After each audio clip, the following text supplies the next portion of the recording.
Hello friends, स्वागत है एक बार फिर से आपका मेरे यूट्यूब चैनल पर। दोस्तों आज हम लोग बात करने वाले हैं रेस्ट और मोशन के बारे में। जी हाँ, so first of all rest क्या है। सो फ्रेंड्स, अगर कोई object with respect to its surroundings अपनी पोजीशन को चेंज नहीं करता तब हम उसको बोलते हैं कि वो किस में है, रेस्ट में। सिमिलरली हम कब बोलेंगे कि कोई ऑब्जेक्ट मोशन में है, motion. So if an object change its position with respect to its surroundings, then it is said to be in motion. Means अगर कोई ऑब्जेक्ट अपनी सराउंडिंग्स के हिसाब से अपनी पोजीशन को चेंज करता रहे तब हम क्या बोलते हैं कि वो किसमें है, मोशन में है। ये तो हुई सिंपल डेफिनेशन रेस्ट और मोशन की। अब बात करते हैं कि जो रेस्ट और मोशन है वो कैसी टर्म्स हैं, रिलेटिव टर्म्स हैं। अब यहाँ पे रिलेटिव टर्म का क्या मतलब है, कहने का मतलब यहाँ पे ये है कि जब भी हम किसी ऑब्जेक्ट को रेस्ट में बोलते हैं या मोशन में बोलते हैं तो हमेशा किसी ना किसी की विद रिस्पेक्ट में बोलते हैं। ठीक, जैसे कि कुछ एग्जांपल्स आपको देता हूँ। सपोज एक टेबल के ऊपर बुक रखी है। ठीक, एक टेबल है, उस टेबल के ऊपर एक बुक रखी है और अगर हम बात करें उस बुक के बारे में तो वो जो बुक है वो रेस्ट में है। किसकी विद रिस्पेक्ट में, अर्थ की विद रिस्पेक्ट में, क्योंकि वो धरती के ऊपर टेबल है, टेबल के ऊपर बुक है। ठीक, तो वहां हमें वो बुक रेस्ट में नजर आ रही है तो इसका मतलब that book is at rest with respect to the earth. लेकिन अगर हम उसी बुक को ऑब्जर्व करें सन की विद रिस्पेक्ट में, ठीक, तो हम उसको बुक को रेस्ट में नहीं बोलेंगे। क्यों हम उस बुक को रेस्ट में नहीं बोलेंगे उस टाइम पे? क्योंकि हमें पता है हमारी जो अर्थ है इट रिवॉल्व्स अराउंड द सन। हमारी अर्थ सन के अराउंड रिवॉल्व करती है, तो इसका मतलब सन के लिए तो हमारी अर्थ किस में हुई, मोशन में हुई। ठीक है ना, सन के लिए हमारी अर्थ किस में हुई, मोशन में। तो हमारी जो अर्थ है इट रिवॉल्व्स अराउंड द सन, तो सन के लिए हमारी अर्थ मोशन में है और अर्थ के ऊपर ही टेबल रखा है और टेबल के ऊपर वो बुक रखी है। तो इसका मतलब अगर अर्थ मूव कर रही है दैट मीन्स वो बुक भी मूव कर रही है। तो यहाँ पे क्या निकल के आया, तो यहाँ पे यही बात सामने आई कि एक ऑब्जेक्ट किसी के लिए रेस्ट में है तो किसी के लिए मोशन में भी हो सकता है। इस एग्जांपल में जो हमारी बुक थी वो रेस्ट में थी with respect to earth and वो ही बुक हमारी मोशन में थी विद रिस्पेक्ट टू सन। समझ में आया? चलो एक और एग्जांपल आपको देता हूं जिससे ये प्रूव हो जाएगा कि रेस्ट और मोशन रिलेटिव टर्म्स हैं। तो चलिए, सो एक और एग्जांपल लो। सपोज आप एक ट्रेन में जा रहे हो, ठीक, तो ट्रेन मूव कर रही है।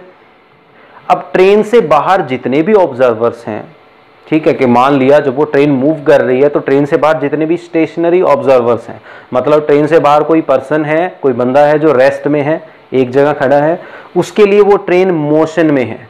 तो ट्रेन बाहर के बंदे के लिए मूव कर रही है तो इसका मतलब ट्रेन के अंदर जितने भी लोग बैठे हैं वो सभी लोग, बाहर से जो बंदा उनको देख रहा है उसके लिए वो सभी लोग किस में है, मोशन में। सपोज मैं इस टाइम पे रेस्ट में हूं और ये ट्रेन जा रही है, आप देख सकते हो। तो जब मैं इस ट्रेन को ऑब्जर्व करता हूं तो ये ट्रेन मेरे लिए मोशन में है ना, ये ट्रेन मेरे लिए मोशन में है और इस ट्रेन के अंदर जितने भी लोग बैठे हैं वो भी मेरे लिए मोशन में है।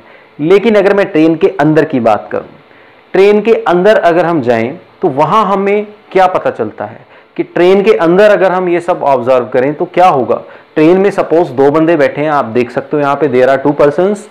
अब ये दोनों ट्रेन में बैठे हैं और ट्रेन मूव कर रही है तो इस टाइम पे ये दोनों एक दूसरे के लिए किस में है, फिर भी रेस्ट में है। समझ रहे हो इस चीज को? कहने का मतलब है कि जब आप ट्रेन के अंदर थे और ट्रेन के बाहर से कोई आपको ऑब्जर्व करता है तो आप किस में नजर आते हो, उसको मोशन में। लेकिन जब आप ट्रेन के अंदर बैठ जाते हो तो ट्रेन के अंदर बैठे हुए कोई भी दो पर्सन जब एक दूसरे को देखते हैं तो वो एक दूसरे के लिए किस में है, रेस्ट में, क्योंकि दोनों ही ट्रेन में बैठे हैं और दोनों ही मूव कर रहे हैं।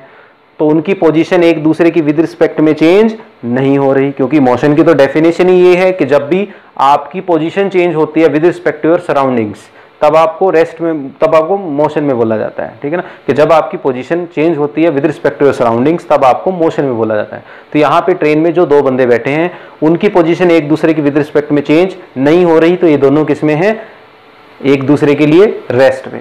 तो बहुत ही सिंपल है दोस्तों। जैसे कि इस नेक्स्ट एग्जाम्पल में देखिए, यहाँ पे जो है there are 3 person, person A, person B और पर्सन सी। तो पर्सन ए जो है वो गाड़ी से बाहर है और पर्सन बी और सी गाड़ी के अंदर बैठे हैं। तो आप देख सकते हो कि पर्सन ए के लिए, क्योंकि गाड़ी मूव कर रही है, तो पर्सन ए के लिए गाड़ी के अंदर जो ये दोनों बंदे बैठे हैं बी और सी, इनकी पोजीशन चेंज हो रही है।